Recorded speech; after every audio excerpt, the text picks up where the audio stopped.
Ada orang marah-marah, dia berkata gini, kenyataannya kan banyak orang Kristen miskin. Kenyataannya kan begini, kenyataannya begitu, kenyataannya seperti ini. Saya berkata, jangan ubah kebenaran menjadi seperti kenyataanmu. Ubahlah kenyataanmu sehingga sama seperti yang kebenaran sampaikan. Nah, saya berkata loh, kalau kamu berkata gini, kalau gitu gini, loh kenyataannya kan banyak orang masuk neraka sampai sekarang ini tidak bertobat. Kalau gitu Yesus mati percuma. Ya enggak. Loh kenapa double standard? Kenyataannya kan masih banyak orang Kristen sakit. Apa artinya bilur Yesus tidak berkuasa? Ya enggak. Kenapa double standard? Justru sebaliknya kita bertanya, Tuhan, bawa kami sampai terjadi fulfillment, pemenuhan dari kebenaran-Mu. Bahwa kenyataan kita harus berubah seperti yang kebenaran sampaikan. Kalau ini hilang saudara, ya hilang semua. Lalu untuk apa kita baca Alkitab? Kalau kebenaran, kenyataan itu lebih daripada kebenaran. Kenyataan harus diubah seperti yang kebenaran sampaikan. Ingat, kita punya Allah yang tidak pernah mau mengabuse kita. Itu bukan kehendak Tuhan untuk membuat kita mengalami abuse. Lihat lagi akan Kejadian pasal pertama. Saya ingin tunjukkan hati Tuhan yang luar biasa kepada Anda. Kejadian pasal pertama ayat 27 dan ayat yang ke-28. Perhatikan apa yang Allah kerjakan di sini. Maka Allah menciptakan manusia itu menurut gambarnya. Menurut gambar Allah diciptakannya dia, laki-laki dan perempuan diciptakannya mereka. Setelah penciptaan, lihat pada ayat berikutnya, ayat 28. Allah, apa saudara? Memberkati mereka. Begitu mereka diciptakan, berdua diciptakan. Hal pertama yang Tuhan buat adalah Allah memberkati mereka. Bukan disuruh kerja, disuruh ngapa-ngapain. Enggak. Pertama yang dibutuhkan manusia adalah blessing, berkat dari Tuhan. Kita berkata Allah memberkati mereka. Nah kalau Allah memberkati, kenapa kita ribut? Amen saudara. Kalau kita diberkati, biarkan kita diberkati. Kalau yang lain lebih diberkati, kita bersyukur oleh karena mereka lebih diberkati. Tapi Allah mau memberkati kita. Nah, lihat sekarang pada pasal yang kedua, ayat yang ke-8. Kejadian pasal 2, ayat yang ke-8. Selanjutnya Tuhan Allah membuat taman di Eden di sebelah timur. Disitulah ditempatkannya manusia yang dibentuknya itu. Lihat, Allah menempatkan manusia di mana? Di Eden. Nama Eden artinya voluptuous living, atau kehidupan yang penuh dengan gairah, yang sangat limpah dan sangat menggairahkan. Itu kenyataan Allah menempatkan manusia di Eden. Nama Eden artinya voluptuous living, atau kehidupan yang menggairahkan. Ayat yang ke-10. Ada suatu sungai mengalir dari Eden untuk membasahi taman itu, dan dari situ sungai itu terbagi menjadi 4 cabang. Yang pertama namanya apa? Pison, yakni yang mengalir mengelilingi seluruh tanah Hawila. Tempat apa? Emas ada. Dan emas dari tempat itu apa? Baik. Di sana ada damar bedolah dan batu krisopras. Nama pison itu artinya free flowing, mengalir dengan bebas. Itu pison artinya free flowing. Kalau Anda bisa free flowing, Anda ketemu tempat di mana emas itu ada. Nah, lihat baik-baik. Zaman dulu belum ada toko emas, belum ada goldsmith, belum ada orang yang buat perhiasan. Hawa juga tidak dikasih anting-anting dan kalung, tidak dikasih apa-apa, dan mereka belum pakai berbagai batu yang mahal. Tapi Tuhan sengaja tuliskan dalam tempat itu ada emas, dan emas di tempat itu baik, dan berbagai batu yang mahal di sana. Kenapa? Itulah voluptuous living. Kalau Allah memberkati kita, so what? Sekali lagi, dia bukan bapak yang kejam, yang mengabuse kita. Ada orang-orang yang melayani di desa-desa, tempat yang sangat minus. Dari orang yang kekurangan terus hari ini diberkati Tuhan. Jadi orang yang ketika masuk desa, dia memberkati orang-orang di desa. Bukan hanya firman, dia berkati materialnya. Nanti kalau Anda buat akan mission trip, kami dari gereja mau titip perhiasan-perhiasan. Dan tolong bagikan kepada hamba-hamba Tuhan tempat di mana Anda berada. Anda mulai jadi seorang steward, pengelola yang baik dari apa yang Tuhan punya. Mari kita memberkati mereka bukan dengan firman, bukan cuma ngusir setan pelepasan, bukan membuat orang lahir baru saja. Saya berdoa Anda KKR kesembuhan ilahi, yang lumpuh jalan, yang buta melihat. Tapi Anda pulang, Anda berkata, ada berkat dari Bapak Surgawi, sebagian dari emasnya Taman Eden karena free flowing kami berikan kepada Anda. Berkati mereka lahir batin luar dalam, saudara. Amen. Itu anugerah. Kami akan titip banyak perhiasan, jam tangan, segala macam. Tolong yang kami ada, kalau Anda sanggup ya habiskan, tapi jangan dijual. Itu diberikan kepada hamba-hamba Tuhan yang membutuhkan di desa-desa, di tempat-tempat beda, supaya mereka juga mengerti bahwa Allah peduli dengan mereka dan Tuhan mau mereka diberkati. Kami sengaja nggak jual tuh, saudara, perhiasan yang ada ini dapat dari Surabaya setumpuk lagi, kita akan bagikan, distribusikan. Dan kadang-kadang saya berkata jujur, waduh, tidak gampang juga bagi begitu, kalau terlalu banyak bingung juga baginya, saudara. Tapi saya berdoa supaya nanti ketika Anda keluar ke desa, ke pedalaman, Anda bawa akan miliknya Tuhan. Anda distribusikan. Kami percaya dan ini dasar untuk Anda mendistribusikan dengan murah hati. Oh gampang Pak, bukan punya saya. Sementara ini, kelak milikmu sendiri akan diminta Tuhan, saudara. Jangan percaya, next level. Jangan ragu-ragu soal itu. Saya yakin Anda akan menikmati hal yang baik. Allah memberikan Eden, di situ bukan hanya buah, bukan cuma taman buah, ada emas di sana. Dan emas di situ baik dengan berbagai batu yang luar biasa.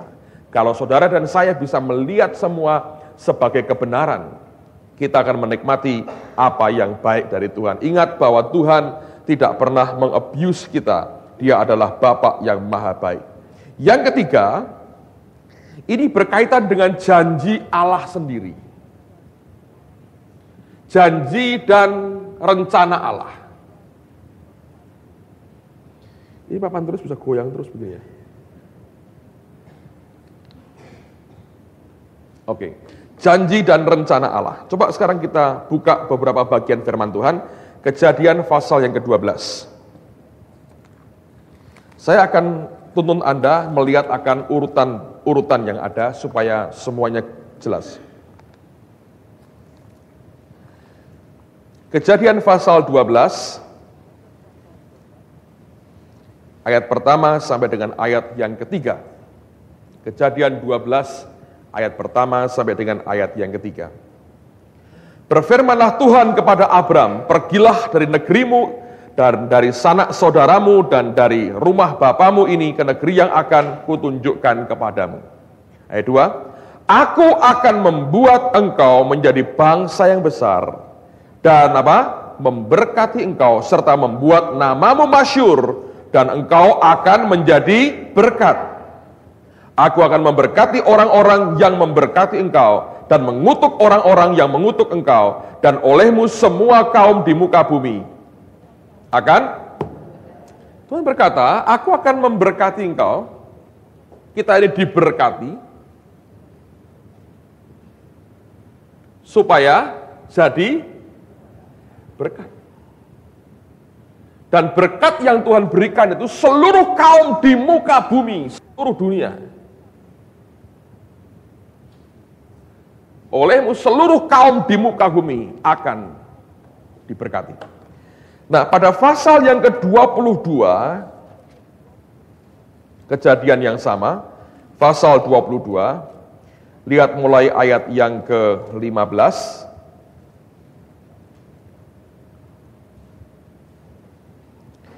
Kejadian 22 ayat 15 dikatakan begini. Untuk kedua kalinya berserulah malaikat Tuhan dari langit kepada Abraham, katanya, aku bersumpah demi diriku sendiri, demikianlah firman Tuhan, karena engkau telah berbuat demikian dan engkau tidak segan-segan untuk menyerahkan anakmu yang tunggal kepadaku, maka aku akan memberkati engkau berlimpah-limpah dan membuat keturunanmu sangat banyak seperti bintang di langit dan seperti pasir di tepi laut, dan keturunanmu itu akan menduduki kota-kota musuhnya. Oleh keturunanmu lah semua bangsa di bumi akan apa? Mendapat berkat, oleh karena engkau mendengarkan apa? Firman-Ku. 2 kali Allah berkata, kamu akan diberkati berlimpah-limpah, dan tujuannya engkau akan jadi berkat. Nah, kalau sampai di situ saudara, Alkitab ini rasanya terputus dengan kita.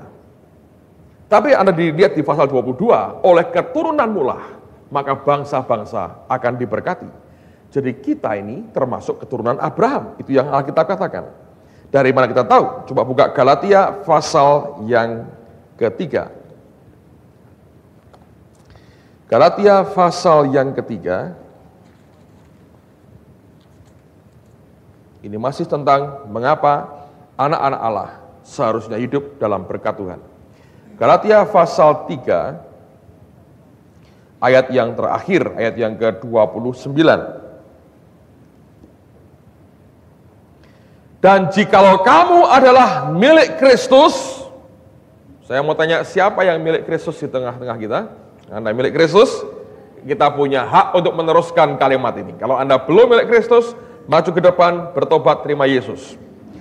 Kalau kamu adalah milik Kristus, maka kamu juga adalah apa? Keturunan Abraham dan berhak menerima janji Allah. Janji Allah berkata, aku akan memberkati engkau Abraham berlimpah-limpah, dan olehmu dan keturunanmu semua bangsa di muka bumi akan diberkati. Janji Allah kepada Abraham berhak kita terima karena kita adalah keturunan Abraham, karena kita milik Kristus. Allah mesti memberkati kita supaya kita bisa jadi berkat bagi yang lain. Dan ini harus jelas, saudara. Bukan memperkaya diri, bukan. Supaya seluruh dunia ini jadi berkat. Nah, saya berani berkata begini ya saudara. Kalau Anda ini berani lakukan akan tugas misi memberkati bangsa-bangsa, gerejamu mesti berlimpah-limpah duitnya. Bukan supaya untuk bangga-banggaan duit kita banyak, saudara. Tapi ini bagian dari apa yang Tuhan katakan soalnya. Bangsa-bangsa di muka bumi jadi berkat. Kalau Anda jalankan panggilan Tuhan, serius Anda jalankan, Anda tidak akan pernah kekurangan. Dilimpahi Allah luar biasa. Serius. Karena ini bagian dari apa yang Tuhan janjikan buat kita. Kami ini buat 2 kali sudah biblical economic, saudara, dengan Ibu Indri. Dan semua persembahan itu masuk ke kas misi gereja. Terakhir di Surabaya mereka memberi persembahan, ada 1 orang nulis bagian dari janji iman. Saya belum tahu realisasinya akan seperti apa, mau dijual atau apa. Dia tulisin, rumah dan mobil, kasihkan. Kenapa? Itu bagian yang tidak terelakkan. Sebab Anda mau pakai itu untuk memberkati bangsa-bangsa. Nangkap saudara? Dan itu bagian dari apa yang Allah berikan di tengah-tengah kita. Kalau saudara tidak melakukan apa yang Allah perintahkan, ya nggak terima apa-apa. Secukupnya Allah beri, lebih dari cukup, betul. Tapi ketika Anda masuk ke bangsa-bangsa, Anda akan berhadapan dengan fakta bahwa Injil itu very costly. The gospel is very costly, mahal sekali. Tidak semurah yang Anda pikir. Itu muncul karena nyawa daripada anak Allah sendiri. Kenapa kita harus diberkati? Karena pada kitalah mandat amanat agung itu diberikan. Dan itu very, very costly. Nah, sekarang bagaimana cara Tuhan untuk menggenapi ini? Ini kan Abraham nih, dengerin. Ini Abraham ya, saudara ya, Abraham. Ini kan kita di sini. Oke. Allah berkata kepada Abraham, kamu akan aku berkati dan keturunanmu jadi berkat. Bagaimana yang di sini bisa turun? Bagaimana supaya yang dia janjikan ini bisa nyata terjadi? Nah, lihat sekarang Ulangan pasal yang ke-8. Ini berurutan ternyata. Ulangan pasal 8 ayat 17 dan terutama lihat pada ayat yang ke-18.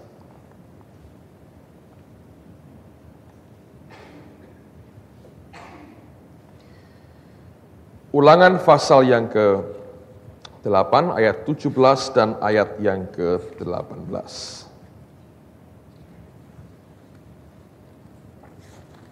Ini bagian yang saya berdoa Anda dan saya akan bisa memahaminya.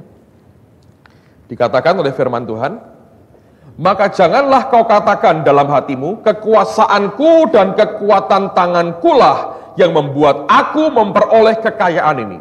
Tetapi haruslah engkau ingat kepada Tuhan Allahmu, sebab, perhatikan, dialah yang memberikan kepadamu kekuatan untuk apa? Memperoleh kekayaan. The power to get wealth. Kuasa untuk memperoleh kekayaan. Dengan maksud, perhatikan, dengan maksud, ini tujuannya jelas. Bukan memperkaya diri. Dengan maksud apa? Meneguhkan perjanjian yang diikrarkannya dengan sumpah kepada nenek moyangmu seperti sekarang ini. Nah, nenek moyang mereka itu siapa maksudnya? Abraham. Peneguhan dari apa yang Allah berikan kepada Abraham, bahwa keturunanmu ini akan memberkati seluruh dunia. Dan kita milik Kristus, kita keturunan Abraham dan berhak menerima janji Allah. Peneguhannya adalah memberikan kita power to get wealth, kuasa untuk memperoleh kekayaan. Jadi itu ada kuasanya, saudara. Itu bukan cuma kekuatan orang main otak di bisnis, tapi kalau Anda nggak punya power di situ, repot. Harus ada power to get wealth, ada kuasa memperoleh kekayaan. Saya pernah dengar statementnya John Evans ini menarik sekali. Dia orang yang berani sekali. Anda kalau tidak terbiasa dengan hal rohani, kaget-kaget aja. Atau Anda berkata, wah ini sudah jauh dari hidup saya. Tapi saya belajar ya, orang kalau merdeka, Anda akan tahu, ini bagian yang tidak mungkin dipisahkan dari kenyataan hidup kita. Dia berani berkata begini, kalau Benny Hinn datang, kesembuhan pasti terjadi. Betul, dia khotbah di mana-mana, healing. Terus dia, kalau Billy Graham datang, jiwa-jiwa bertobat dibawa ke kerajaan surga. Dia berkata itu spesialisasinya. Kalau aku datang, dia bilang, duit datang, saudara, dia berkata. Dah lega sedikit lah. Ya. Kita ini negara kaya. Rusia itu miskin parah sekali. Dia diundang ke Moskow, seminar Biblical Economics. Orang berkata, John, kamu di tempat yang salah. Itu orang melarat semua. Dia berkata, tidak. Aku ini punya urapan, kuasa yang luar biasa. Dia bilang, kalau Benny datang pasti healing. Billy Graham datang, jiwa-jiwa. Gua datang, aku tahu siapa aku di depan Tuhan. Duit akan mengikuti kemanapun aku pergi. Dia KKR tentang Biblical Economics, itu persembahan, itu uang, dia bilang segunung. Sampai orang berkata, orang Rusia kaya juga ya, duit dari mana-mana ngumpul, tumpuk. Dia berkata, lihat, ini anugerah Tuhan buat aku. Itu ada powernya, saudara. Makanya kita bolak-balik kalau buat seminar begini, selalu ada waktu di mana kita buat pengurapan untuk para pengusaha, supaya ada power to get wealth. Bukan untuk memperkaya diri. Tujuannya apa? Anda terima janji Allah. Supaya seluruh dunia diberkati. Nangkap ini, saudara, luar biasa itu. Amen. Ini masalah sederhana aja. Yang pertama, saya ulang lagi ya. Uang itu amplifier. Anda punya apapun yang baik, uang itu amplifier. Yang kedua, Allah tidak pernah mengabuse anaknya. Dia mau kita diberkati. Allah tidak bahagia melihat kita sengsara, melarat, tidak punya apa-apa. Yang ketiga, itu bagian dari janji dan rencana Allah sendiri. Jadi apa boleh buat, saudara? Dia harus memberkati gerejanya. Nah, banyak orang Kristen itu malu-malu dengan uang. Enggak lah. Itu dosa. Yang dosa adalah, yang bahaya adalah cinta akan uang. Ngerti, saudara? Kalau Anda tahu ada cuma seorang steward, pengelola, susah cinta uang. Dan saya dididik Tuhan bertahun-tahun ya. Dan saya berkata, kalau kita sadar cuma pengelola, kita kelola aja yang Tuhan percayakan. That's it. Nah, saya belajar, saudara sekalian. Nah, kita semua harus belajar. Banyak orang malu-malu, tapi saya mau beritahu ya, uang itu tetap ada pemiliknya. Betul nggak? Anda nggak mau? Orang dunia mau. Anda berkata, enggak lah, janganlah. Aku mau Tuhan saja. Punya gubuk cukup Tuhan. Lalu berkata, mari ikutlah aku. menyembah Yesus seperti aku. Di mana? Di gubuk. Terus ya kita mati kelaparan baik segera bertemu Yesus. Hati. Orang dunia berkata, buat aku aja. Nanti Anda akan saya bacakan ayat. Siapa yang akhirnya berkuasa di bumi ini. Dan itu karena orang Kristen salah melihat segala sesuatunya. Makanya ini teaching bukan untuk membuat Anda ingin kaya semua. Jangan ingin kaya. Kan begitu Anda ingin kaya, jatuh sudah. Tapi Anda harus tahu, Anda harus pegang uang. Karena disitulah letak bagaimana Injil diberitakan di seluruh dunia ini. Oke? Jadi saya berdoa ada persepsi yang salah. Mari kita selesaikan, kita bereskan di hadapan Tuhan. Nah, sekarang mari kita lihat akan perintah Tuhan. Ini bagian yang keempat, berkaitan dengan yang ketiga adalah tentang amanat agung.